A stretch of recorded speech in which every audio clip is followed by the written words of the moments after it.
Ángel Martín Alganza sobre diseño inteligente y evolución, bueno, unas cosas interesantes.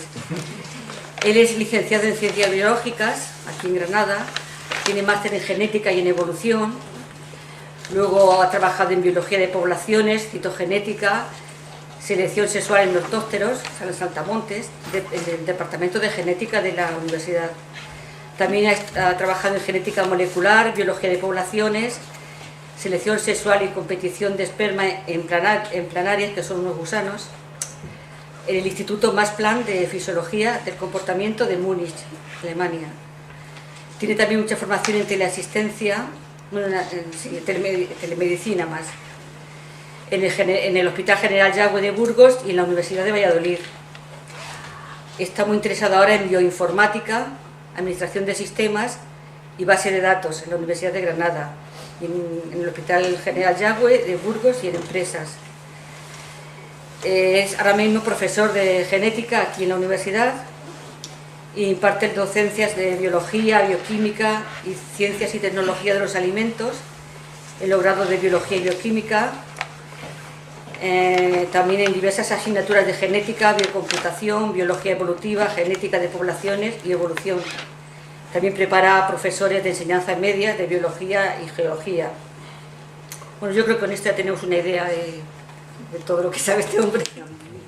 Vamos a escucharle. Gracias. Bueno, antes de empezar y deciros el título de la charla, del tema que os propongo que hablemos esta tarde y tal, pues preguntaros qué tienen en común esas cosas que he puesto ahí, ¿no? La gravitación universal de Newton o la relatividad general de Einstein, la dinámica cuántica del profesor Feynman escogido como representante, ¿no? O la evolución por selección natural o la herencia genética, ¿no? De Darwin y de Mendel. ¿Qué tienen en común esas cosas que os planteo ahí? Pongo ahí. Son las obras que, digamos, instauran la ciencia en su edad moderna, digamos, la encarrila. ¿Y la encarrila de qué manera? ¿Qué son esas cosas? He evitado utilizar un término ahí. Son las obras fundacionales. Son obras fundacionales, son teorías científicas, ¿no? Todas ellas, ¿verdad? Es el término que he procurado no poner, porque normalmente vemos la teoría de la gravitación universal de Isaac Newton, etcétera, ¿no? ¿Qué tienen en común esa otra? Las deidades clásicas o nórdicas con las religiones monoteístas, o el creacionismo, el diseño inteligente.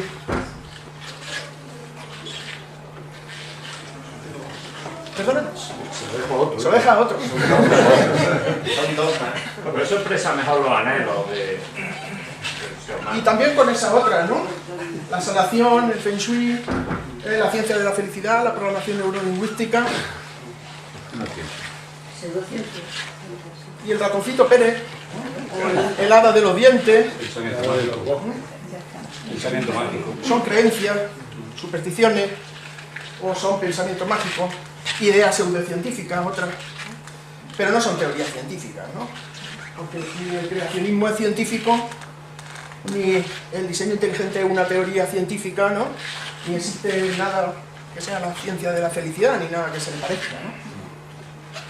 Pues también depende de lo que usted entienda por ciencia, ¿no? Porque define primero que es una teoría científica. Yo voy a intentar decir lo que yo creo que es la ciencia, si nos ponemos de acuerdo, ¿no? Y vemos un poquito, porque, bueno, después de pensar unos días en lo que podíamos, el tema en el que podíamos hablar, en un ciclo en el que hemos hablado de cosas tan interesantes como pues el derecho a la decisión sobre la propia vida y la muerte, ¿no? Con el doctor Luis Montes, que ha fallecido hace poco, hace meses me parece, ¿no? Hemos hablado del Islam, hemos hablado de temas filosóficos, de temas tan interesantes. Bueno, pues yo pensé que podía hablar de evolución, no sé, un poquito, ¿no? Y de diseño inteligente, y relacionarlo un poco con el laicismo, ¿verdad? Pero esto es solo regular. Un sondeillo rápido. ¿La evolución tiene una finalidad? ¿Sí o no? Da la mano quien crea que sí. ¿Sí? ¿Quién dice que no? La evolución no tiene una finalidad. más mano. No tiene finalidad. ¿Supone progreso? ¿Sí? ¿Supone progreso? ¿Quién dice que sí? Menos que antes, pero unas cuantas manos, ¿no? ¿Ocurre al azar? ¿Sí o no? Sí, la evolución ocurre al azar. ¿Sí? Básicamente. Dice que el hombre desciende del mono. La evolución defiende que el hombre desciende del mono. Sí. Venga, levantad la mano, sí. ¿Qué se entiende por mono? ¿Qué se entiende por mono? Somos monos. Es una teoría no demostrada. Solo una teoría no demostrada. Solo una teoría científica. Que nadie. Parece que está demostrada. Pero es una teoría. Claro que es una teoría, también podríamos plantear, no que es la ciencia, que... Bueno, he puesto una diapositiva de objetivos que he puesto y he quitado varias veces, y es con la que yo creo que es la diapositiva con la que más me he peleado en la preparación de la presentación, quizá por deformación de hablarle siempre a estudiantes y empezar pensando que quiero que mis estudiantes aprendan en esta clase. Pero al final creo que los objetivos son más para mí que para vosotros. Pero bueno, intentaremos constatar que la evolución es una teoría científica. Vamos a ver, recordar un poquito qué es una teoría científica, lo podemos discutir también después. Comprobar que eso que llaman creacionismo científico o el diseño inteligente no lo son, no son teorías científicas. Y para ello, pues, cogeremos algunos de los argumentos de ese diseño inteligente y los vamos a intentar explicar un poquito. Y también, quizá, y este sea el objetivo más importante y el más difícil, comprender, trataré de intentar ayudaros a comprender lo que es la evolución, cómo ocurre, y tratar de desmontar algunas críticas o algunas preconcepciones, algunas ideas que podemos traer, ¿no? Y bueno, para ello pues he preparado un poco ese esquema, hablar un poquito sobre los problemas de la evolución, los problemas que plantean movimientos como el del diseño inteligente para pues, criticar a la evolución y para plantear que es necesario una teoría alternativa que sería el diseño inteligente. Luego hablaré un poquito sobre algunos de los argumentos del diseño inteligente y bueno, pues la respuesta de la ciencia a esos argumentos. Y al final un poquito acerca de sobre el estado de la evolución. Y bueno, pues hay principales escuelas evolutivas muy rápido, se puede hablar del estado de... ¿Qué es la evolución? Quizá convendría empezar por preguntarnos eso, ¿qué son la evolución y qué es la evolución y el diseño inteligente, que es de lo que pretendemos hablar, ¿no? Pues la respuesta la tenemos ya en el título del libro de Darwin, conocido por todos, ¿no? Sobre el origen de las especies. El título corto es sobre el origen de las especies, pero el título largo explica, ya responde a esa pregunta, es por medio de la selección natural o la preservación de las variaciones favorables en la lucha por la supervivencia. Y ahí está ya la respuesta a qué es la evolución y cómo ocurre. Sería, o podría ser una traducción de las palabras de Darwin, la conservación de las diferencias y variaciones individualmente favorables y la destrucción de las que son perjudiciales mediante la supervivencia del más apto. ¿De acuerdo? La supervivencia del mejor adaptado. Y además Darwin nos dice en su escrito, en su libro, que todas las formas de vida existentes tienen un origen común y que se originan mediante ese proceso. Fijaos que el título del libro es sobre el origen de la especie, no es solamente sobre el cambio, sobre la evolución que puede ocurrir dentro de una especie o dentro de un linaje, sino él ya propone que el origen de la especie ocurre mediante el proceso de selección natural. ¿De acuerdo? ¿Y qué es el diseño inteligente? Bueno, el planteamiento inicial o las premisas iniciales serían que la evolución tiene algunas lagunas, hay cosas que la evolución no es capaz de explicar, no puede explicar, que hay estructuras demasiado complejas en la naturaleza como para ser explicadas por simple azar. habéis dicho cuando he preguntado, ¿la evolución ocurre al azar? Algunos de vosotros habéis levantado la mano y tal, decían que sí, que no. Pues el simple azar, el puro azar, no puede explicar esa estructura demasiado compleja. Sería el argumento de la complejidad irreducible que utilizan los defensores del diseño inteligente. Además, otro argumento, que desarrollamos después un poquito, es la perfección en la naturaleza. En la naturaleza hay estructuras y hay organismos que son perfectos. ¿De acuerdo? Si existe esa perfección y si el puro azar no es capaz de explicar la complejidad que observamos en la naturaleza, pues se hace necesario un agente inteligente, algo que guíe la evolución y que le dé un sentido, una direccionalidad, esa que también nos planteaba antes, que si la evolución tiene o no tiene, ¿verdad? A eso se le suma la idea de que la evolución es solo una teoría, y que podría estar no demostrada, porque debería estar por demostrar. ¿De acuerdo? Se hace necesario entonces quizá buscar alternativas diferentes. Si existen alternativas diferentes, deberían ser consideradas, deberían ser estudiadas. ¿De acuerdo? Y esas son las premisas del diseño inteligente. ¿De acuerdo? Vamos a ver un poquito cuáles son esos problemas, ¿no?, que tiene, esas lagunas que tiene la teoría de la evolución, y vamos a ver también esos argumentos de la complejidad irreducible y alguna otra que propone el diseño inteligente. Vamos a ver si son ciencias, si no lo son, para discutir un poquito esa idea, ¿no? Y bueno, pues me gustaría empezar por esto último que he dicho, el último problema de que la evolución es una teoría, solamente una teoría. Es la última que he puesto aquí. Los otros problemas, pues fundamentalmente hay más, pero las principales pegas que ponen los defensores del diseño inteligente a la teoría de la evolución, pues sería que el registro fósil no muestra cambios graduales.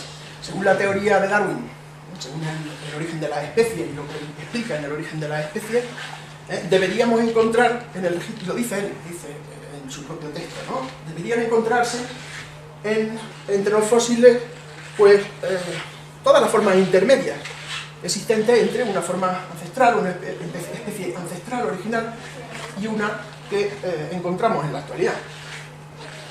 Y resulta que cuando se observa el registro fósil, pues no se ven esos cambios graduales, sino que se ven formas ancestrales y formas más recientes sin que haya fósiles intermedios. Pero se entiende bien, ¿no?, la pega, ¿no?, el problema. La microevolución o los cambios que ocurren dentro de un linaje, dentro de una especie, que son aceptables, son obvios que ocurren cambios dentro de las poblaciones, dentro de las especies, no serían capaces de explicar los cambios por encima del nivel de especie, es decir, la aparición de nuevas especies, la aparición de nuevos grupos taxonómicos, por encima del nivel de especie. ¿De acuerdo? El azar, de nuevo, el azar no es capaz, o no sería capaz de explicar la complejidad, de la variación tan enorme, la complejidad, la estructura tan compleja que observamos en los seres vivos. ¿De acuerdo? Y por último, pues, que la evolución es solo una teoría. Bueno, vamos a empezar por esa, que es una teoría científica.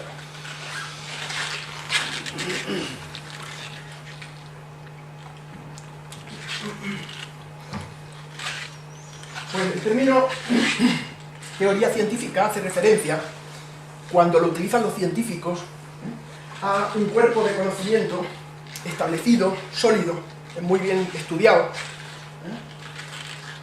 que consiste en un conjunto de conceptos y de reglas, las leyes científicas, ¿no?, que se proponen como principios, como un conjunto, pues eso, de leyes que explican bien los fenómenos naturales. ¿De acuerdo? Se proponen para explicar los fenómenos naturales. Y se proponen utilizando, o se desarrollan a partir de hipótesis que son corroboradas, que son contrastadas mediante el método científico y utilizando contrastes matemáticos, herramientas matemáticas de análisis, ¿no? Las teorías científicas, además, están puestas a prueba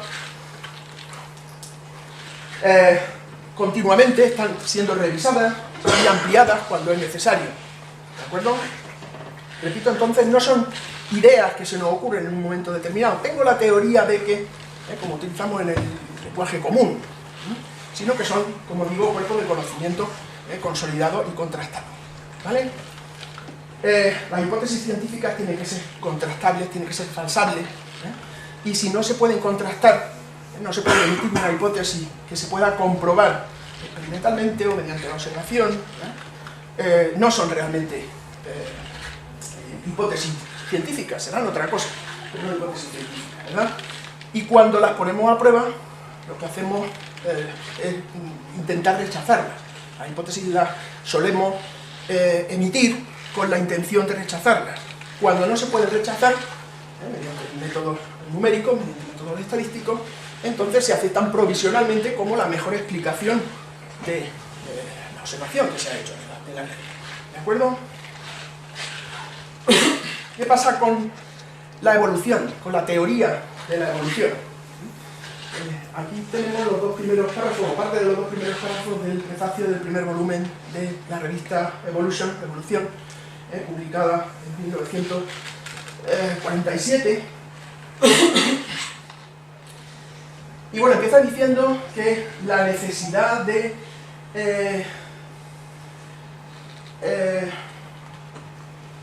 agrupar los trabajos, las investigaciones en evolución, dada la dispersión en la que estaban en aquellos años, pues hacía, esta la frase un poco rara, ¿no? Pero se ponía manifiesta la necesidad de publicar una publicación, hacer una revista dedicada al estudio de la evolución.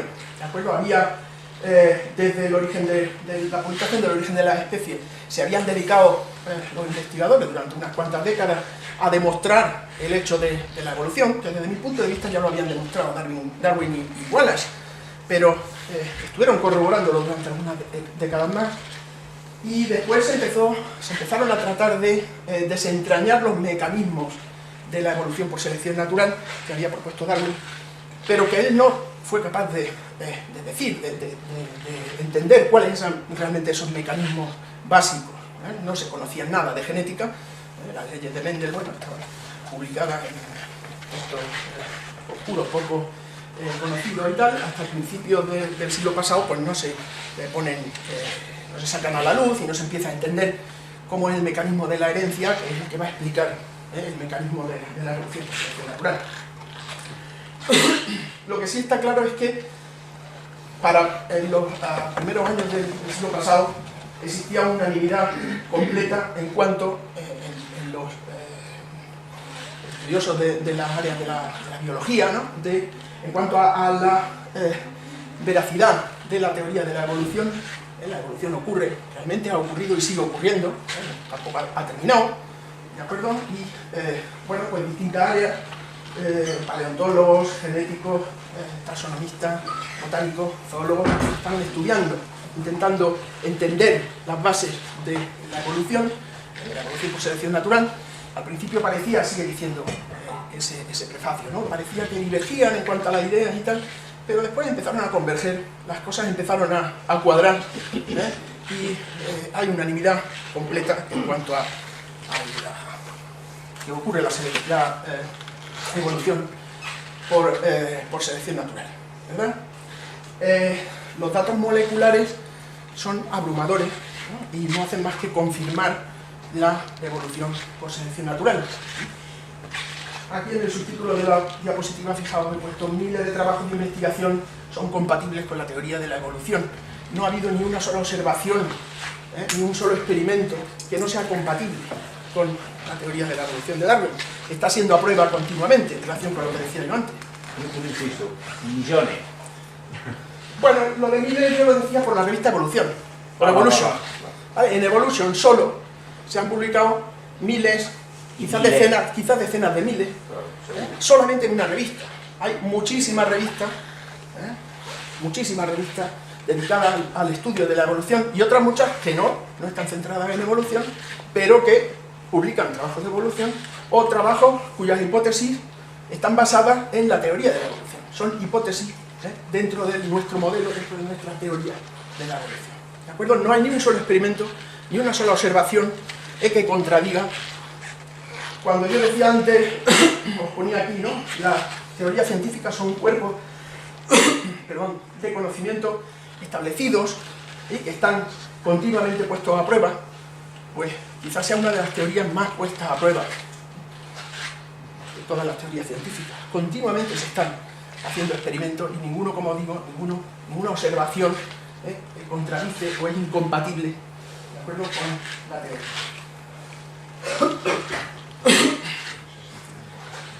Bueno, es una teoría científica, ¿no?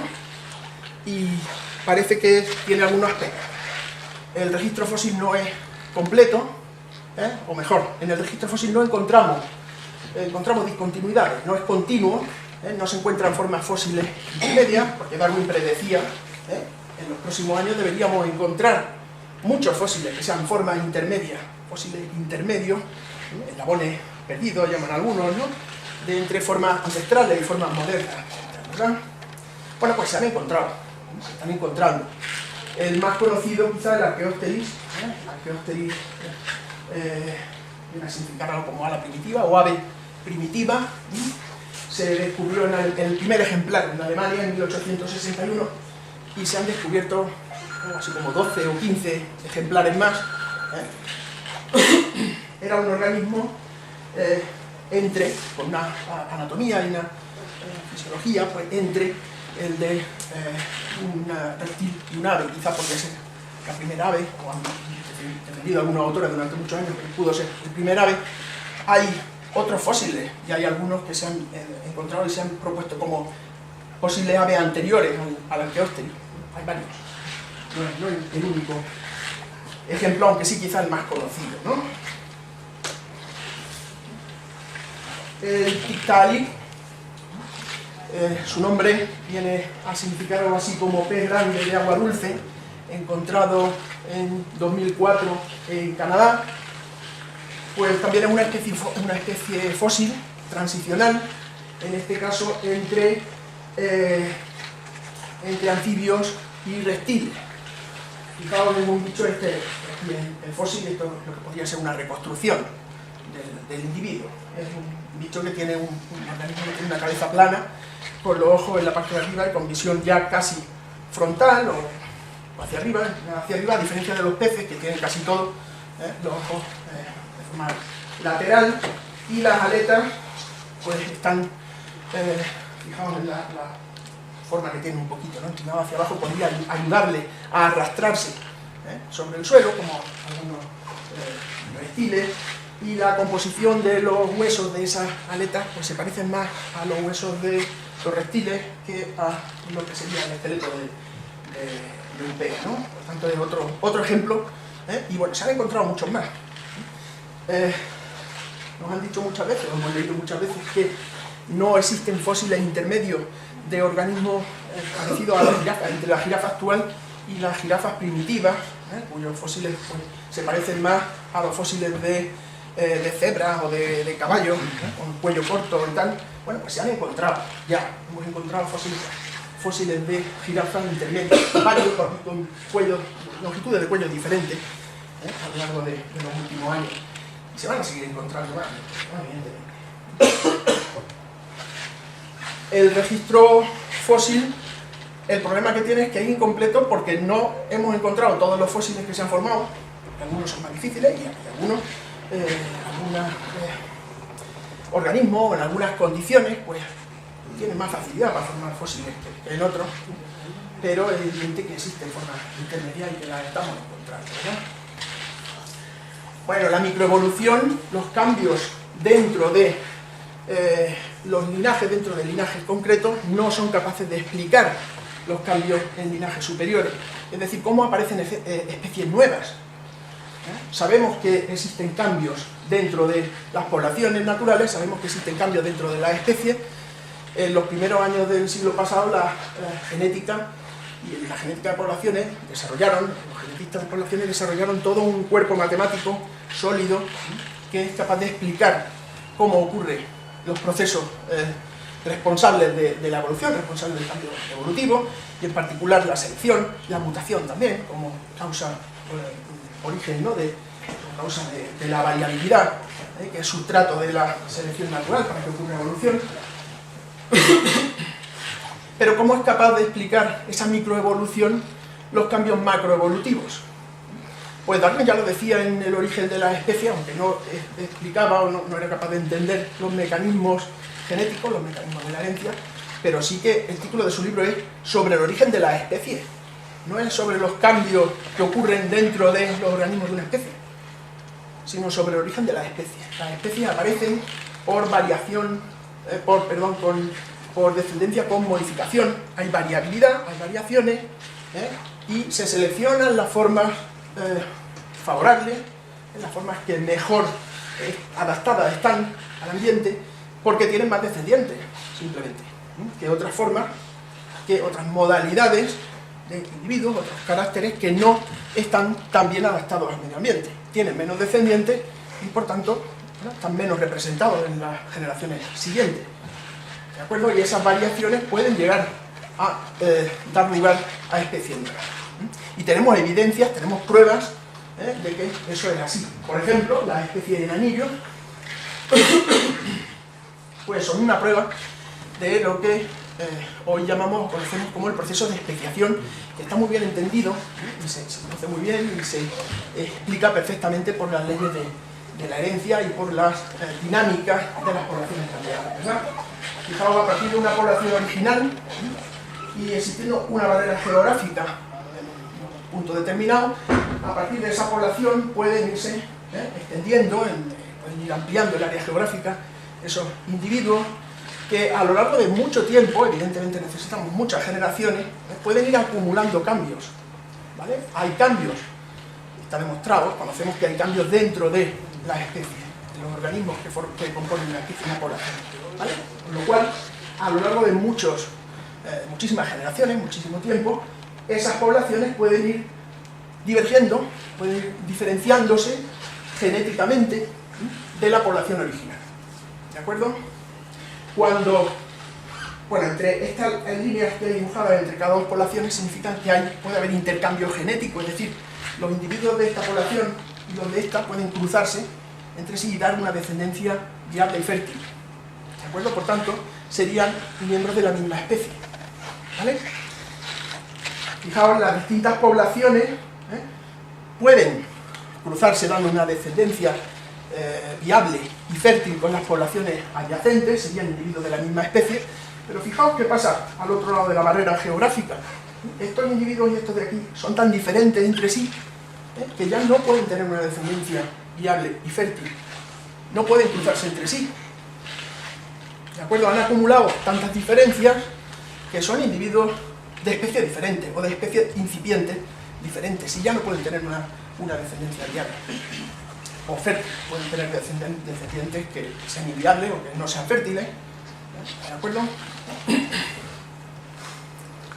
Las especies en anillo son una prueba clara del proceso de evolución, del proceso de especiación, es decir, la formación de nuevas especies a partir de una sola original y explicada por la acumulación de mutaciones por adaptación local. Cada una de esas poblaciones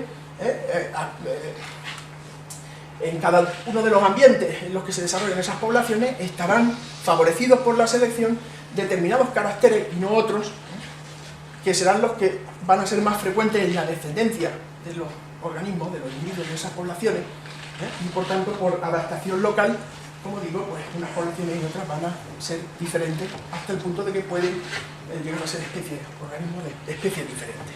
¿De acuerdo?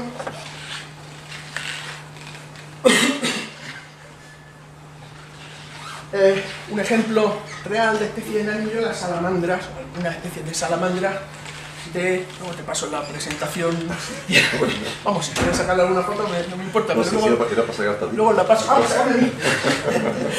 Bueno, pues ejemplo de especie de en anillo hay varias, hay bastantes conocidas ya, la mosca de la fruta, Drosophila, por ejemplo, o las salamandras, algunas salamandras de la costa oeste del continente americano. Fijaos, estas poblaciones, la población original estaba en el norte, sí, y a los dos lados de una barrera geográfica importante, pues estas salamandras fueron colonizando los distintos territorios a lo largo de muchísimas generaciones. Por supuesto, fueron acumulando diferencias, de manera que las poblaciones al sur de esa barrera no se cruzan entre ellas, ya, son completamente incompatibles genéticamente, es decir, no pueden tener descendencia. ¿De acuerdo? Por tanto, serían especies, o son especies diferentes. ¿De acuerdo? Las especies en anillo, repito, por tanto, son una prueba, y son una prueba clarísima, incontestable, del proceso de especiación, del que, bueno, pues ya nos hablaba Darwin, y está incluso en el título de su libro. Bueno,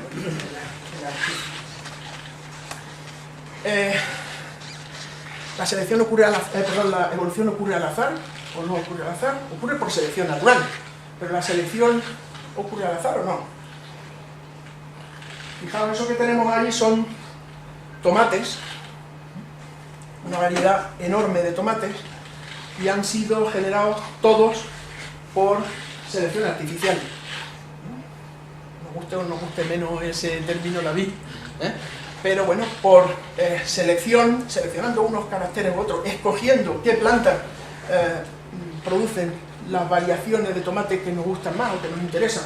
En algunas regiones serán unas, en otras serán otras, o serán preferidas determinadas características u otras, simplemente por selección de los padres, de los parentales, de los individuos que se cruzan, y de la descendencia que tienen esos cruzamientos, pues hemos sido capaces de originar, fijaos, una variabilidad tremenda, en no sé cuántos, unos cuantos cientos o con miles de años. Luego hay una variabilidad genética clara, y nosotros podemos hacer selección y podemos escoger los caracteres que queremos, y en unos pocos cientos de años, fijaos la variabilidad tan tremenda que se puede conseguir. ¿Qué pasa con el perro?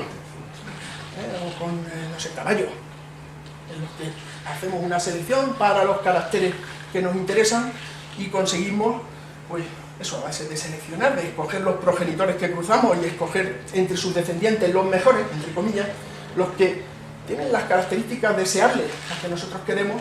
Pues fijaos la cantidad de perros, de razas de perro tan enorme que existe, y todos ellos proceden por selección artificial, es decir, lo hemos creado nosotros, a partir de una única especie, a partir de una única raza original, ancestral.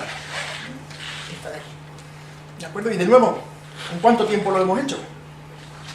Poco tiempo, relativamente, cientos o unos pocos miles de años, ¿no? Imaginaos que tuviéramos miles de millones de años de tiempo y que tuviéramos muchos laboratorios diferentes.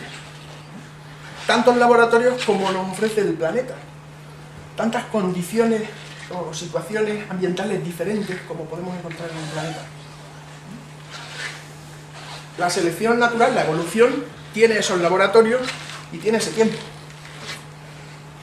¿Vale? Pero tiene la intención que tenemos nosotros cuando queremos seleccionar un tomate negro o queremos seleccionar un tomate verde para ensalada, o queremos... No la tiene.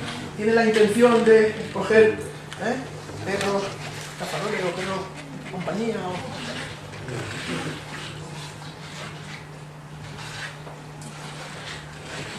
Una estructura, por poner un ejemplo, como el ojo, que ya la utilizó Darwin en sus libros, y se ha utilizado una y otra vez como ejemplo de evolución por selección natural, pero también como ejemplo de que las cosas no ocurren por selección natural, por la complejidad que tiene el ojo, y después hablaré un poquillo sobre eso, tomaré un poquillo ese tema, ¿no? Puede haber aparecido por selección, puede haber ocurrido por azar, si la evolución ocurre al azar, una estructura tan compleja como esa, que necesita una serie de capas diferentes de células, que necesita una serie de lentes, una inervación hasta el cerebro que conduzca. Si quitamos cualquiera de esos elementos, el ojo ya no funciona. ¿Cómo es posible que por azar se construya una estructura como esa? Sería la pregunta. ¿Es posible? Bueno, ¿qué pasa si en la superficie? ¿Qué ocurriría si en la superficie, en la piel de un organismo, aparece, sí por azar, una mutación que hace que ese individuo tenga unos cuantos pigmentos que responden a la luz, al estímulo de la luz? Ese individuo puede tener una ventaja frente a organismos que no son capaces de detectar la luz. Ese individuo no ve, simplemente es fotosensible, ¿de acuerdo? Tiene sensibilidad a la luz. Esa sensibilidad puede favorecer que tenga más descendientes un individuo de su misma especie, de su misma población, que no tiene esa posibilidad. ¿De acuerdo? Imaginaos que ocurre otra mutación al cabo de muchas generaciones, porque es un proceso rápido, por supuesto, un proceso lento, pero ocurre una diferencia, una mutación. Un organismo presenta una pequeña cavidad, de manera que los pigmentos están pues, dentro de esa cavidad. Cuando la luz viene de arriba o viene de abajo, va a estimular unas regiones u otras de ese área fotosensible, y eso le va a conferir a ese organismo la capacidad de detectar si la luz viene de arriba, o si viene de abajo, o si viene de frente. Con lo cual es capaz de orientarse, puede ver, no llega a ver, pero puede detectar luces, sombras, quizás le confiera la capacidad de escapar de un depredador. Esto es mejor que esto, ¿vale? Sin que haya una intencionalidad, sin que haya una mano, un cerebro o una inteligencia que seleccione a estos individuos y que desfavorezca a los otros, simplemente porque van a ser capaces de funcionar mejor, porque están mejor adaptados que los primeros, van a dejar más descendientes que los otros. ¿De acuerdo? Por adaptación, su frecuencia va a aumentar y los otros van a disminuir. Podemos dar un paso más. Si la apertura se cierra un poquito, se pueden empezar a formar imágenes, aunque muy vagas, no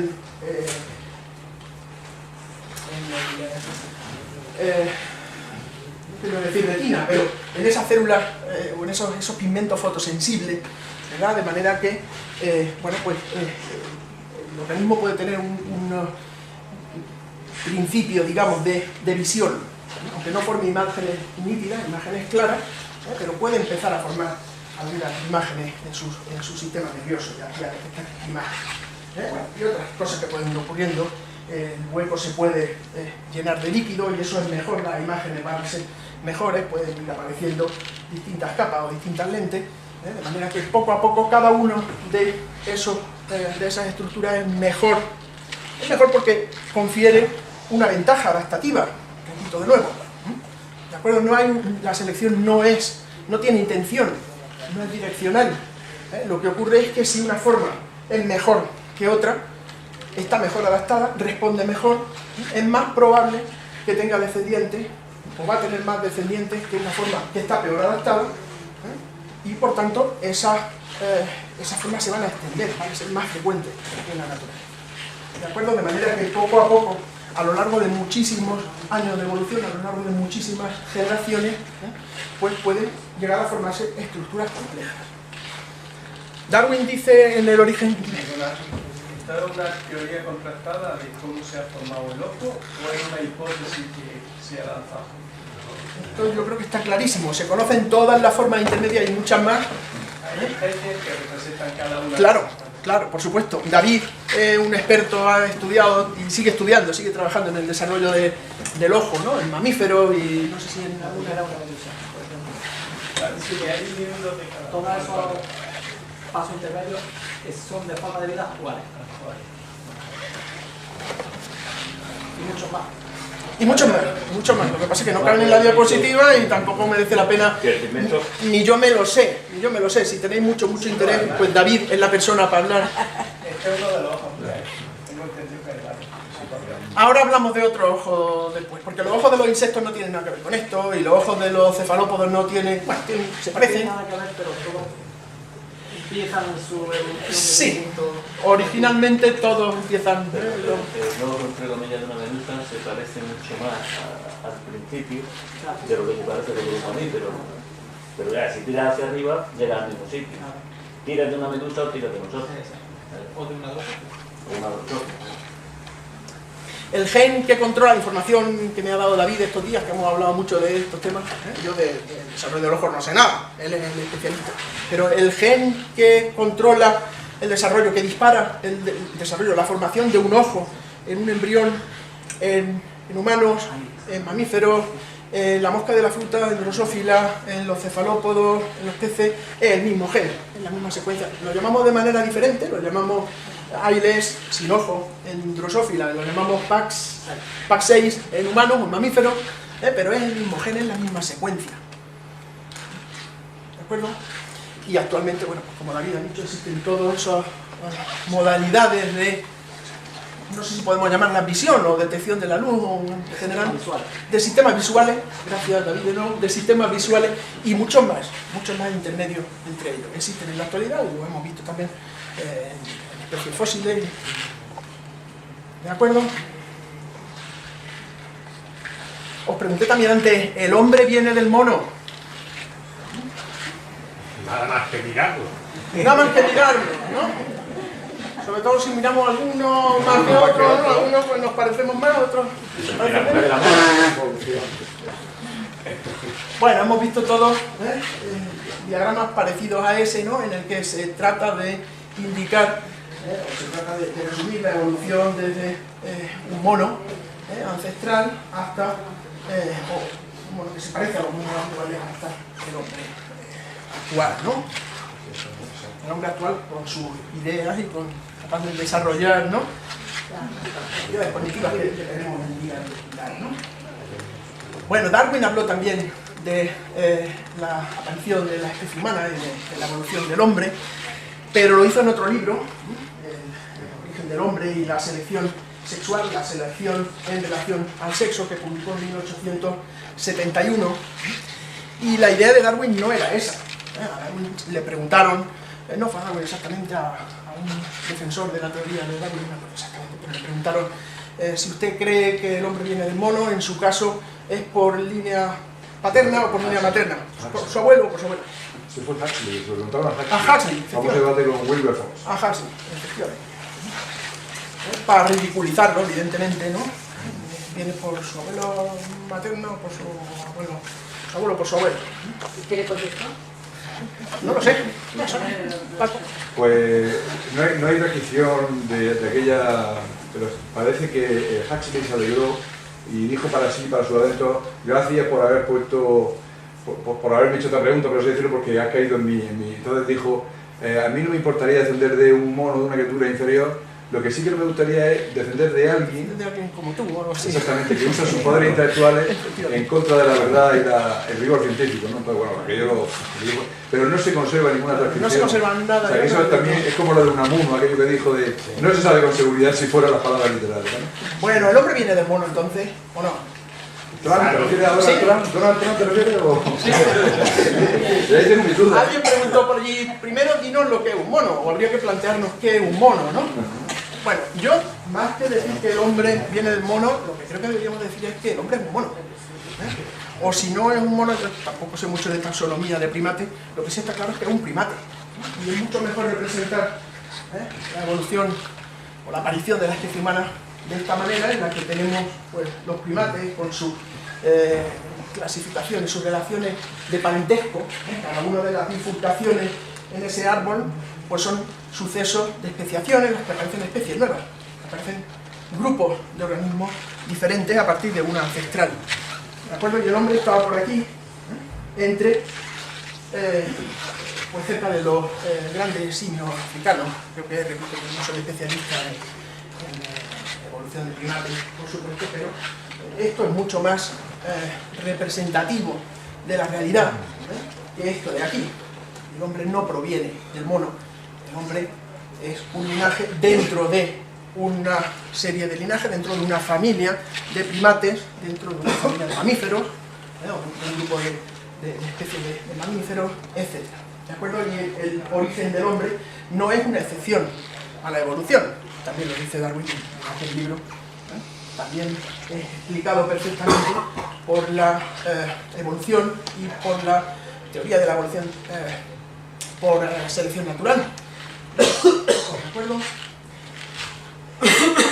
En ese libro habla también de un tipo de, Darwin me refiero, de selección, que es la selección sexual, del que muy poquito en el origen de la especie, casi nada, pero en este texto pues sí que le dedica bastantes páginas, bastantes capítulos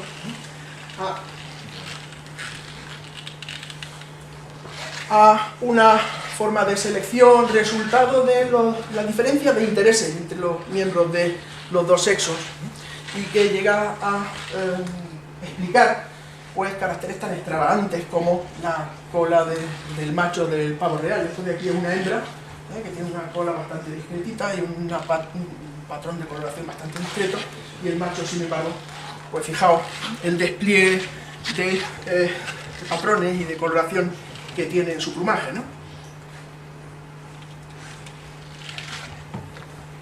La selección sexual, en definitiva la competición o la competencia entre individuos de un sexo por aparearse con los individuos del otro sexo y por tener más descendientes, repito, pues es capaz de explicar muchos caracteres y es capaz de explicar gran parte de la evolución también, ¿verdad? Bueno, yo no voy a hablar mucho de selección sexual, sí que hablaré un rato de selección sexual en un curso sobre evolución. He puesto unos carteles ahí en la puerta, también os he traído aquí la dirección del curso, ¿no? Que bueno, organiza el profesor Zurita, titulado La evolución de los seres vivos, un proceso sin finalidad. La evolución también era una de las cosas que sondeaba al principio. ¿No tiene finalidad? Pues no la tiene. No la tiene. Estas cosas no ocurren porque se decide que tienen que ocurrir o porque nadie las busque, sino que ocurren pues como resultado de adaptación, o en este caso como resultado de competencia entre individuos de un sexo por aparearse con los miembros del otro sexo, y bueno, pues son seleccionados, repito, por las condiciones ambientales, como por cómo es el ambiente en el que sobreviven y cómo es la competencia entre diferentes individuos, sin que haya, repito, una finalidad, una direccionalidad. ¿De acuerdo? Bueno, en la diapositiva esta que habéis visto que me he saltado antes, lo que tenemos es una reconstrucción filogenética de todos, un árbol de la vida, de todos los organismos vivos, de todas las especies. Y bueno, fijaos, esto de aquí son bacterias. Sí, bueno, por aquí tenemos las arqueas y nosotros somos una ramificación. Cuando digo nosotros, incluyo a todos los animales y todas las plantas conocidas, existentes. Somos una ramita dentro de ese árbol de la vida. Estamos acostumbrados a ver representaciones en las que le damos mucha más importancia a los primates, a los mamíferos y por supuesto al hombre, pero realmente fijaos, aquí estarían todos los eucariotas, todas las plantas y animales, son esta rejita verde de aquí, dentro de toda la variabilidad de vida conocida existente en el planeta Tierra. Bueno, somos unos recién llegados, en definitiva, y nuestro origen y nuestra evolución pues no es ninguna excepción, no somos nada excepcionales, sino que bueno, pues somos una especie más en el planeta, ¿no? En nuestro entorno.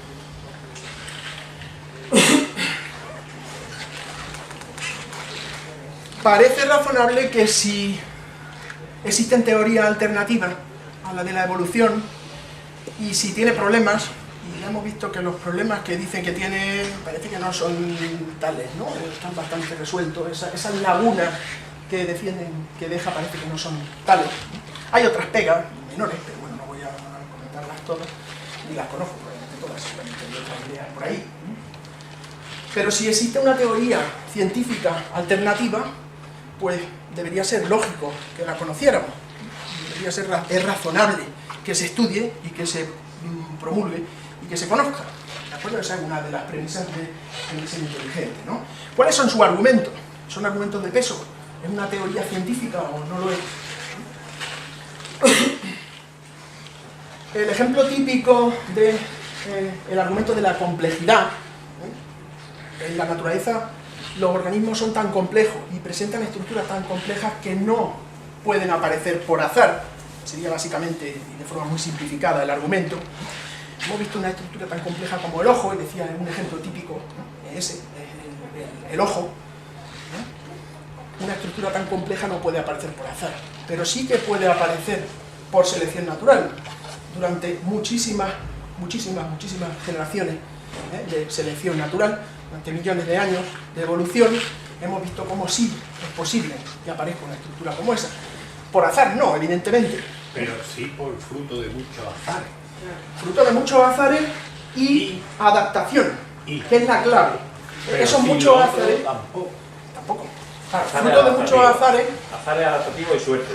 Azares, suerte, aparecen modalidades, aparecen formas de los caracteres que están mejor adaptadas a las condiciones ambientales, por tanto esos individuos compiten mejor, que otros se comportan mejor, tienen más descendientes y en su descendencia, sus descendientes heredan esos caracteres y los transmiten a su vez a sus descendientes. ¿De acuerdo? Por tanto, no es azar. Hay azar en la generación de las modalidades que se presentan a la selección natural, y luego es la selección es la adaptación la que hace que unas modalidades sean preferidas u otras preferidas sin intencionalidad. Cuidado, muy difícil, el lenguaje es antropocéntrico y es muy difícil hablar sin que parezca o sin indicar intencionalidad. Parece que la hay, pero no la hay. Yo creo, el razonamiento que me hago, yo no soy científico, soy técnico. Parece que al usar la palabra adaptación, parece que es un complejo inteligente. Es decir, yo me adapto a este ambiente porque...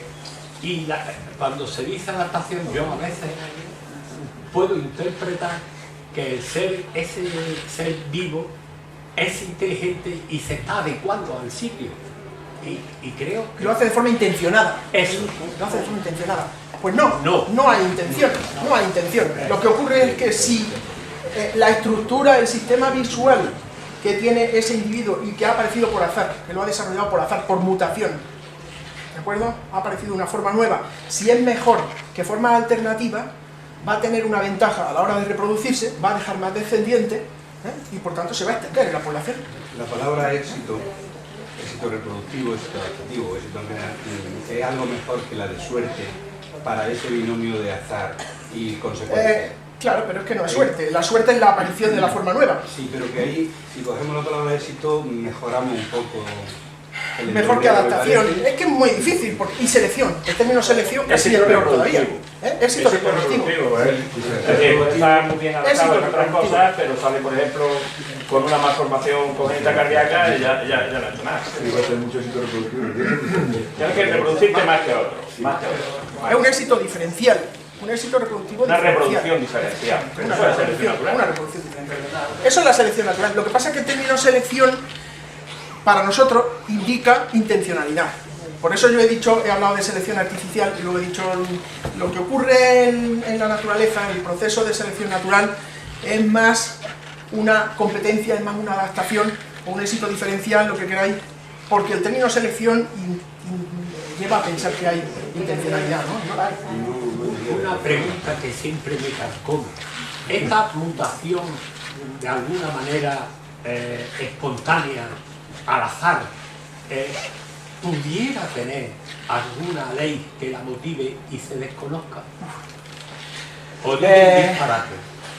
Los físicos de partículas, los que estudian dinámica de partículas, las partículas subatómicas me refiero y tal, algunos de ellos han propuesto que podría haber algunas mutaciones que no fueran al azar. Y hablan de mutaciones que no serían preadaptativas, sino que serían adaptativas, que no hay nada demostrado. Yo he leído algún comentario por ahí, pero la mutación básicamente al azar, las mutaciones que conocemos, que vemos ocurren al azar, ocurren por errores en la replicación de los cromosomas, en la replicación del ADN, básicamente, la mayoría de las ocasiones, porque esa replicación es bastante fiel, pero no es perfecta. ¿Vale? De manera que cuando ocurren mutaciones, como decía Federico, ¿no? Que son deleterias, que son perjudiciales, el individuo se muere, el individuo no se desarrolla o es estéril y no pasa nada. Ese organismo no deja descendencia, y otros que puedan tener alguna mutación que les aporte un beneficio van a tener un éxito reproductivo mayor que el resto de la población y van a tener más descendientes. Básicamente eso. Que heredan esa variación. Heredan. Si heredan esa Heredan esa variación. variación. Si esas mutaciones se repitieran, sería otro cantar. O no se repite, o sí. Si ocurriera muchas veces una mutación exactamente en la misma posición del genoma que parecidas, con los produce, mismos resultados, pero no se sabe. pero es que eso no pasa. Ah, bien, bien. Eso no pasa. Eso es lo que yo Eso quiero. no ocurre. Después podemos hablar más si queréis de ese tema, ¿no? Pero eso no ocurre. Hay un problema y es que el lenguaje es imperfecto. Vamos a ver. Cuando un individuo se reproduce, ahí hay una clara interferencia. Ni de coña. En absoluto. En absoluto. Escúchame, cuando un perro copula con una perra, ¿el perro sabe lo que va a pasar? No. No tiene ni idea.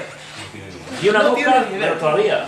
Y un chimpancé, tampoco. Entonces mi pregunta es, ¿por qué lo hace? Porque hay genes que le inducen a hacerlo de esa manera. Entonces, ¿los genes? Por gustirrinín. No, los genes no. Los genes, Pero es apasionante la controversia, pero hay que dejar que... Es apasionante. La seguimos en 15 minutillos, ¿vale? Gracias, Pepe. Pero estamos, a mí no me importa. No, pero es me que... interrumpáis y que discutamos. Es que en el protocolo tu información es fundamental. Bueno, a mí me parece más interesante el debate que yo. Bueno, decíamos que el ojo es el ejemplo típico, ¿no? El que más se ha utilizado a la hora de hablar de complejidad y tal. En 1996 este señor de aquí publica un libro en el que utiliza una estructura mucho menos conocida, el flagelo bacteriano, una estructura que le sirve a algunas bacterias que tienen flagelos para desplazarse, y lo utiliza como ejemplo de complejidad y de complejidad irreductible. La idea de la complejidad irreducible es que son estructuras a las que si se le quita alguna pieza, al ojo, no funciona. Por tanto, tiene que haber aparecido de golpe. Ese es el argumento de la complejidad irreducible. Y el flagelo bacteriano, fijaos, en la microfotografía de una bacteria con su flagelillo, y aquí tenemos un esquema, tiene un filamento de proteínas, un codo, al girar hace que el filamento gire, el flagelo gira y la bacteria se desplaza de esa manera, se impulsa en los medios acuosos, los medios líquidos. ¿De acuerdo? Esta es la membrana de la bacteria y el motor, y casi es que no hay otro término mejor para llamar a esa estructura, ¿no? El motor que hace que el flagelo gire está compuesto también por proteínas, por más de 50 tipos de proteínas diferentes.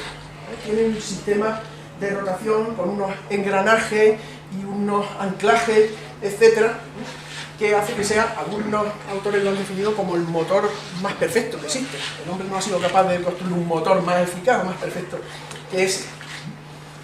Y claro, ¿cómo puede aparecer de golpe una estructura como esa? Si le quitamos algo, si le quitamos alguna proteína, le quitamos alguna de las partes, el motor no funciona. El flagelo no rota y la bacteria no se desplaza. Tiene que haber aparecido de golpe. ¿De acuerdo? Y bueno, este hombre construyó un libro alrededor, la caja negra de Darwin, ¿no? Alrededor prácticamente de esa idea y alguna otra, pero fundamentalmente esa. Él no trabajaba en el flagelo bacteriano. Hay un artículo publicado un par de años antes, 3 de la publicación de su libro, en el que el autor de la investigación habla de motor y dice que es un diseño fantástico, increíble. Ese mismo autor, después de Rosier, después de la publicación del libro, pues dice que no tenía intencionalidad de decir que es diseñado, que por supuesto es producto de la evolución, y él mismo lo desmiente y lo demuestra encontrando otra estructura que aparece en otras bacterias, que son sistemas de inyección, el sistema de secreción de algunas bacterias como la Yersinia pestis, la responsable de la peste bubónica, que tiene una estructura en forma de jeringuilla o de aguja con la que es capaz de inyectar a las células de los organismos que infecta, inyectar sus toxinas. ¿De acuerdo? Bueno, pues si os fijáis, la estructura es muy parecida, lo que pasa es que tiene aproximadamente el 20% de las proteínas que tiene el motor del flagelo. Pero tú no puedes explicar, el de la izquierda lo ha inventado el dios cristiano y el de la derecha el dios islámico. Está clarísimo. Está clarísimo, ¿no? Está ahí la creciente, la luna está clarísimo. Esto es de Dios, amigo, esto es de Dios. No hay intencionalidad en la naturaleza. La evolución no tiene una finalidad, no tiene una intención, y las estructuras que conocemos, que aparece como el ojo actual que sirve para ver, no tienen por qué haber aparecido de golpe y no tienen por qué haber aparecido para esa función. Esta estructura tan compleja de aquí pudo haber sido, de hecho ha sido más simple antes, y se ha utilizado para otras funciones. Aquí no hay un filamento, no hay un codo que gire, no hay un motor, pero son un subconjunto de las mismas proteínas, y son exactamente las mismas proteínas, es exactamente parte de la misma maquinaria que funcionó con otra, y que sigue funcionando con otra función. A Federico yo le he oído muchas veces decir, el corazón no está hecho para bombear sangre, ¿no? O el ojo no está hecho para ver, y es verdad, o el agua no induce la aparición de aletas y cosas así, ¿no? Y es verdad, lleva razón, lleva razón. Sí, yo quería hacer, sí, lo que estoy hablando. Venga. Que no tenemos ojos para ver, sino que vemos porque tenemos. Vemos porque tenemos ojos. La materia no tiene un flagelo para moverse, sino que se puede mover porque tiene un flagelo. Efectivamente. Y aquellas bacterias que tienen flagelos se mueven más y se reproducen más, se dividen más, contra aquellas que lo tuvieron o lo tienen defectuosos. Y por eso las bacterias que hay tienen flagelos. Pero que no hubo una intencional en eso. Las que lo tienen. Porque no es mejor ser más fuerte, o no es mejor tener un flagelo, no es mejor. Es mejor si las condiciones favorecen que sea mejor. En las condiciones en las que hay bacterias con flagelos, las que no lo tienen no prosperarían. Claro, las condiciones cuando viven en medio líquido y viven en medio. Vosotros no queréis utilizar la palabra intención. No, pero no queremos utilizarla, y está bien que no queramos utilizarla, porque es que es un error utilizar la palabra intención porque no la hay. ¿Cuál? El que tiene. El teleológico, el dirigido a un fin. Y eso no lo tiene. Es que no lo tiene, es que la materia se ha ordenado de esa manera y ya está. ¿Cómo es posible con más información de verdad? Venga, seguimos un poquito y después vamos a la discusión. Gracias, Pepe. Vamos a ser ordenados. Gracias, Pepe, de nuevo. No te preocupes tampoco, para mí me gusta que haya Porque discusión. es que yo creo que la mayoría queremos seguir aprendiendo de tus palabras. Va a llegar el momento en que van a aparecer todas las controversias y será un momento enriquecedor, pero los que no vamos a intervenir posiblemente vamos a estar mucho más capaces. Venga, gracias, Pepe. Pero yo quiero decir algo. El otro argumento yo decía... Pese a este señor, lo está haciendo también, que está provocando un debate apasionante. Bueno, gracias. A ver si después seguimos debatiendo hasta que nos echen de aquí. El otro argumento, o otro de los argumentos de peso importantes que utilizan los defensores del diseño inteligente es el de la perfección en la naturaleza, ¿vale? La complejidad irreducible, uno de ellos, y ya hemos visto que podemos explicar la aparición de estructuras muy complejas. De hecho, yo me atrevo a decir, de todas las estructuras que conocemos y de todas las que vamos a conocer, las que nos encontremos, seremos capaces de encontrar la explicación y de encontrar pruebas que explican la formación, la posibilidad de formación de esas estructuras. Ninguna se nos ha resistido hasta ahora, de las que hemos intentado explicar, y ninguna se nos va a resistir, estoy convencido totalmente, ¿no? El otro argumento, decía, es el de la perfección en la naturaleza. La naturaleza es tan perfecta que no tiene más remedio que haberse producido, que producirse por alguna intención. ¿De acuerdo? Esa es la idea, ¿no? Y bueno, pues es verdaderamente tan perfecta. Nuestro ojo tan maravilloso que nos permite ver, nos permite formar imágenes de nuestra retina que llegan al cerebro y nos permiten pues manejarnos como nos manejamos en nuestro medio, es tan perfecto. Este ojo de aquí es el ojo de un mamífero, de un humano en concreto, y este de aquí es el de un cefalópodo, el de un pulpo o el de un calamar. El ojo del calamar está inervado, corrígeme si me equivoco, David, por más terminaciones nerviosas que el ojo de un mamífero, y además está inervado desde atrás, de manera que en la retina se pueden formar imágenes completas sin que haya ningún punto ciego, mientras que en el ojo humano, el ojo de los mamíferos, existe lo que conocemos como el punto ciego. Y eso es así porque la inervación, fijaos, los nervios atraviesan todas estas capas de células que hay en el fondo del ojo, en la retina, las atraviesan y están inervadas desde adelante, en lugar de inervadas desde atrás. ¿Eso qué supone? Pues supone que en esta región de aquí no se puede formar imagen, de manera que la imagen que se forma en la retina tiene un punto llamamos punto ciego, un punto en el que no se puede formar imagen y perdemos esa información. ¿De acuerdo? El diseñador que hizo el ojo, el dios cristiano, ¿no? Decía que hizo el ojo humano, es más torpe que el que hizo el ojo del calamar, porque es peor. No es perfecto, porque la naturaleza no es perfecta, porque no ha sido creada con intencionalidad, sino que ha aparecido por evolución. ¿De acuerdo? Y la forma en la que están inervadas las células fotorreceptoras del ojo de los mamíferos y del ojo del hombre, por cómo se ha ido formando a lo largo de la evolución, pues resulta que así, que deja un punto ciego, que deja un problema. Y de nuevo David es la persona para hablar, luego le preguntamos cosas si queréis más detalles, ¿no? Pero bueno, básicamente esa es la idea, ¿no? El ojo humano es peor que el ojo de un calamar. Tenemos un problema, un defecto, que hay que solucionar a base de que el cerebro interprete las imágenes formadas, recibidas a partir de los dos ojos, reconstruye y tal, y nosotros no detectamos que tenemos un punto ciego. Pero es el cerebro que lo soluciona. Hemos tenido que adaptarnos y nuestro cerebro ha tenido que ser capaz de resolver o de ponerle un parche a ese problema que se hubiera resuelto fácilmente si se hubiera diseñado bien. Pero es que no está diseñado. Esa es la clave, ¿no?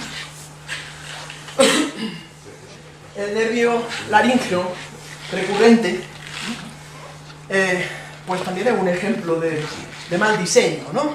De mal diseño. Es un nervio que aparece en peces, aparece en reptiles, aparece en mamíferos, en aves. Los peces que no tienen cuello, ese nervio, su forma es, o su recorrido es en línea recta prácticamente, y resulta que pasa por debajo de la aorta, que sale del corazón. Y ocurre lo mismo con los organismos que tenemos cuello. Ese nervio pasa por debajo de la aorta. Su función es inervar la laringe, con lo cual debería venir del cerebro a la laringe y no necesitaría pasar por debajo de la aorta, por el corazón. Es ridículo. Es ridículo. Si lo pensamos, ¿qué sentido tiene? El sentido que tiene es que pasaba por ahí, en línea recta, en peces, en organismos que no tenían cuello.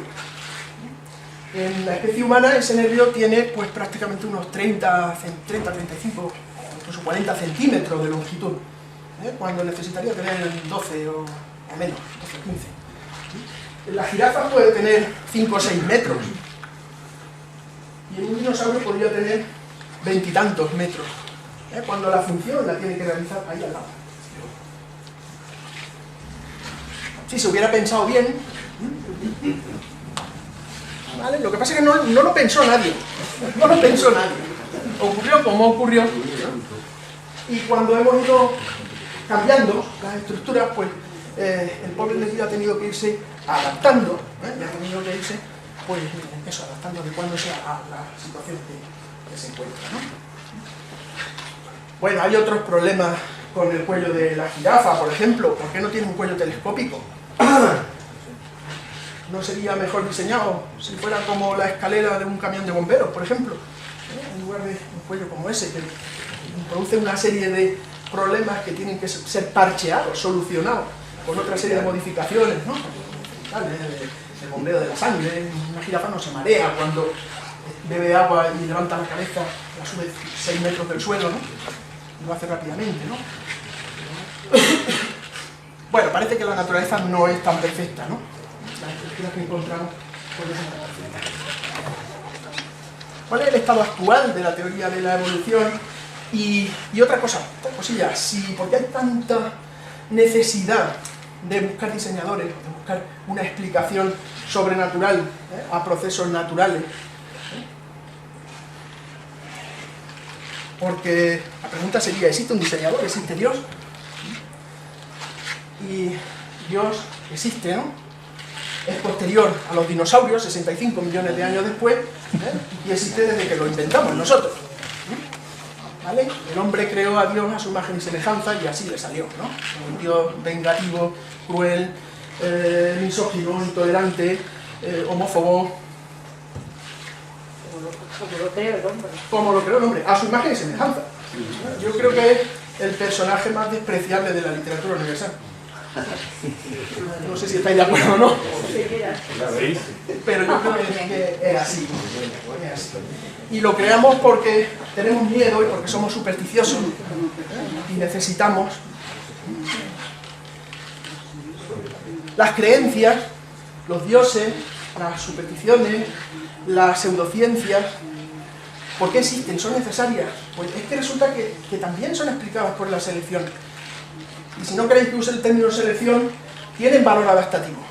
Confieren ventaja o han conferido ventaja a lo largo de la evolución, de manera que son mantenidas y son favorecidas, lo mismo que no son otros caracteres, como el ojo, que nos sirve para ver, pero no está hecho para ver. Vemos porque tenemos ojos, no tenemos ojos para ver. ¿De acuerdo? Y bueno, hay muchas ideas y muchas teorías o formas de justificar ese valor adaptativo, esa ventaja adaptativa de las creencias, ¿no?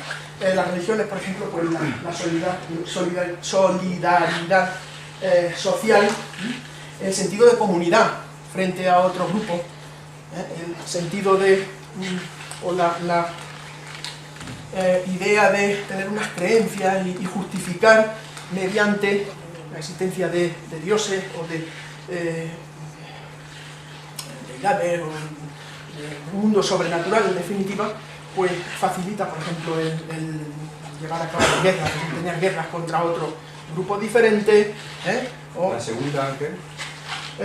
Señalización costosa de compromiso, la elaboración de ritos complejos y tal, a lo que se refiere son rituales complejos que son señales de fidelidad al grupo, señales de compromiso. Y bueno, ¿por qué tener? Pues es mucho más fácil si hay explicaciones sobrenaturales o si hay el hecho de hacer frente a la propia muerte, el miedo a la muerte. Yo creo que es una razón clarísima. La naturaleza estamos viendo que es bastante desagradable, es bastante fea. Pero si nos damos cuenta de que tenemos que morirnos, tenemos que enfrentarnos a nuestra propia muerte, pero si hay todo un mundo sobrenatural y hay una promesa de que vamos a tener una vida después de la muerte y creemos en esa vida, yo creo en la vida antes de la muerte. La vida después de la muerte no me la creo, ¿no? Bueno, pues la adaptación hace que esas ideas sobrenaturales, esas creencias, ideas supersticiosas tengan ventaja y además Richard Dawkins dice que se propagan de forma viral. Eso unido a que las verdades religiosas no pueden ser cuestionadas normalmente y podríamos hablar mucho más de estos temas, pero vemos claramente que la evolución es capaz de explicar la aparición y el mantenimiento de las creencias y de creencias disparatadas como algunas pseudociencias o como algunas creencias religiosas, etc. No, solamente por si podía hacer una reflexión. Sería la aparición de cerebros con la capacidad de desarrollar la pancarta, ¿no?, que teníamos al final del esquema de la evolución, claro. Bueno, rápidamente, ¿cuál es el estado actual de la evolución? Hay teorías, he editado la palabra teoría en el título, he puesto escuelas, porque normalmente las llamamos teorías evolutivas. Pero es que es la teoría evolutiva, la teoría de la evolución. Desde Darwin, que propuso, y Wallace, que propusieron que el mecanismo de la evolución es la selección natural, ha habido otras ideas, otros proponentes de modificaciones, adiciones a esa teoría de la evolución por selección natural. Al principio del siglo pasado, con el desarrollo matemático de la genética y de la genética de poblaciones, con la nueva síntesis evolutiva, uniendo las ideas o las leyes de Mendel de la herencia a las ideas de evolución por selección natural de Darwin, se pudo explicar perfectamente, se pueden explicar los mecanismos por los que ocurre el cambio evolutivo, la evolución, la microevolución, cambios genéticos graduales dentro del seno de poblaciones o de especies, pueden explicar la macroevolución. Hemos hablado del proceso de especiación, ¿no? Algunos otros autores han propuesto que la mutación puede tener más importancia, evolución neutralista de la evolución molecular. Otros, como Eldredge y el paleontólogo Gould, pues han hablado de equilibrios puntuados. El cambio no ocurriría de forma continua, de forma gradual, sino que ocurriría a salto en momentos determinados y habría largos periodos de estasis, de parón, digamos, de cambio a lo largo de la evolución. Dawkins, autor del Gen egoísta, del relojero ciego y otros muchos libros divulgativos, pues son gradualistas extremos que defienden el darwinismo y la evolución por selección natural de forma pues casi exagerada, ¿no? Digamos. Pero fijaos, ninguna de esas ideas contradice a la teoría de la evolución. Es la misma teoría que está continuamente siendo puesta a prueba, continuamente pues eso, probada y reforzada a base de nuevas ideas, de nuevos experimentos, de nuevas hipótesis. ¿De acuerdo? Y en la actualidad se está hablando, el término todavía no parece que esté muy asentado, pero hay autores que proponen que deberíamos llamar a la teoría síntesis evolutiva extendida por el conocimiento nuevo que tenemos acerca del funcionamiento del genoma, de la epigenética, de la transferencia horizontal de genes y de otras muchas informaciones, conocimientos que estamos teniendo en los últimos años. Pero sigue siendo la misma idea de Darwin, ¿de acuerdo? La teoría, después de 160 años casi, es la misma teoría, con algunas mejoras, con algunas propuestas, pero es la misma teoría, continuamente puesta a prueba. Y no existe, repito, ningún experimento, ninguna observación que no sea compatible con la teoría. Venga. Pero esos son experimentos ad hoc, de gente que trabaja con evolución, pero no hay gente que no trabaja con evolución y que está trabajando todos los días con eso y que de una manera absolutamente inconsciente tú partes de esos presupuestos. Por ejemplo, tú haces filogenias moleculares y tú partes de la premisa de que tanto más similares cuanto más cerca está la artefacto común, casi una modificación, claro. ¿Y eso qué es? ¿Qué sentido tiene eso? Es decir, tú dejas caer un cuerpo. ¿Eso qué es? Eso es que disminuye la energía potencial. Es una prueba de la teoría de la gravitación universal. Claro. Yo no he hecho ningún experimento, bueno, sí era un experimento, pero está claro. Mi pregunta es, tú dejas caer el cuerpo cae y disminuye la energía potencial. Mi pregunta es, ¿eso tiene alguna finalidad? Te lo pregunto a ti. No, a ti se lo pregunto. Vale, en este caso la única que tenía era la de apoyar tu... ¿Tiene alguna finalidad que el cuerpo caiga? Tu idea. Llega a ser jefe de la manada y mata a los cachorros que había por allí. No tiene otra opción. ¿No tiene intención? No tiene intención ninguna, Aureliano. Después seguimos, por favor, venga, vamos a terminar. El macho que no lo hace se reproduce menos que los que lo hacen. Y por eso se ha seleccionado ese comportamiento. Venga, dejadme hablar 5 minutos. Dejadme hablar 5 minutos y terminamos.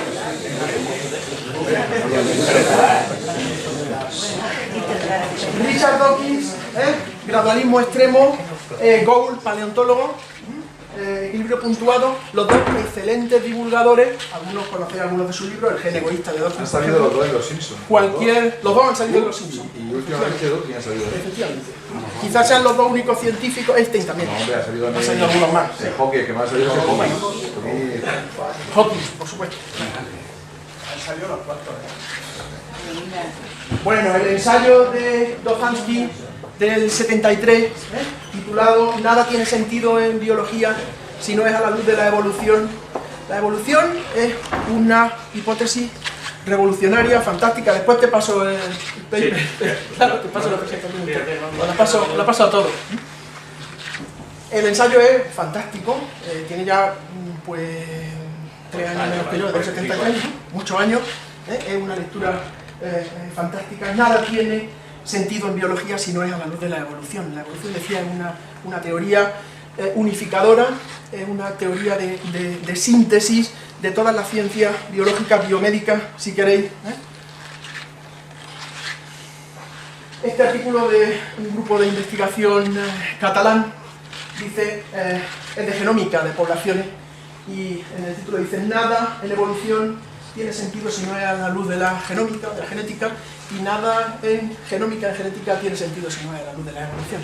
Y es que la genética explica perfectamente los mecanismos de la herencia con modificación y de la evolución por selección natural que proponía Darwin.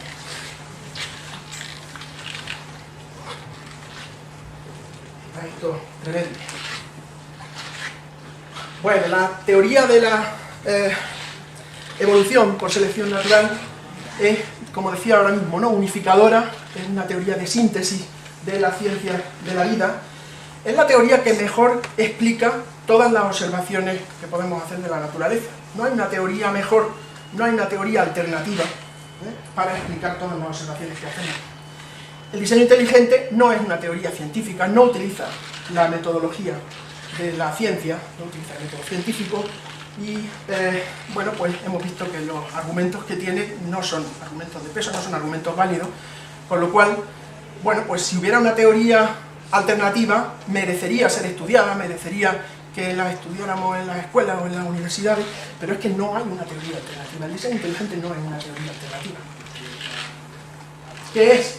Pues un movimiento sobre todo en Estados Unidos y en algunos otros países. En España se ha movido poquito, aunque si vais a la biblioteca de aquí de la facultad, yo me fui el otro día y cogí 3 libros de evolución divulgativos al azar, y 2 de ellos están en favor del diseño inteligente, los cogí al azar, uno no, pero los otros 2 sí, ¿vale? Es increíble que en nuestra biblioteca, aunque no tenemos el diseño inteligente en el sistema educativo, pero sí lo tenemos en las librerías, en la biblioteca, etc. Es un movimiento que disfraza el creacionismo de ciencia. Es el creacionismo científico al que le han dado un nombre para quitar la Biblia y para meter en los sistemas educativos la creación como una teoría científica alternativa a la de la evolución. ¿De acuerdo? No es más que eso. Y en nuestro país lo que pasa es que no es necesario, porque ya tenemos la religión en la escuela. Nuestro país, nuestro sistema educativo no es laico.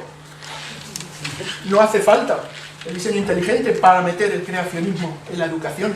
No hace falta meter el creacionismo en la sociedad, porque está. Por eso hemos oído hablar poco del diseño inteligente, ¿no?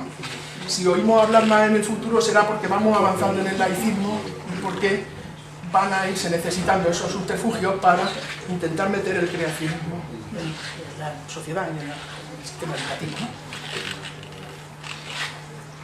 Bueno, gracias por aguantar.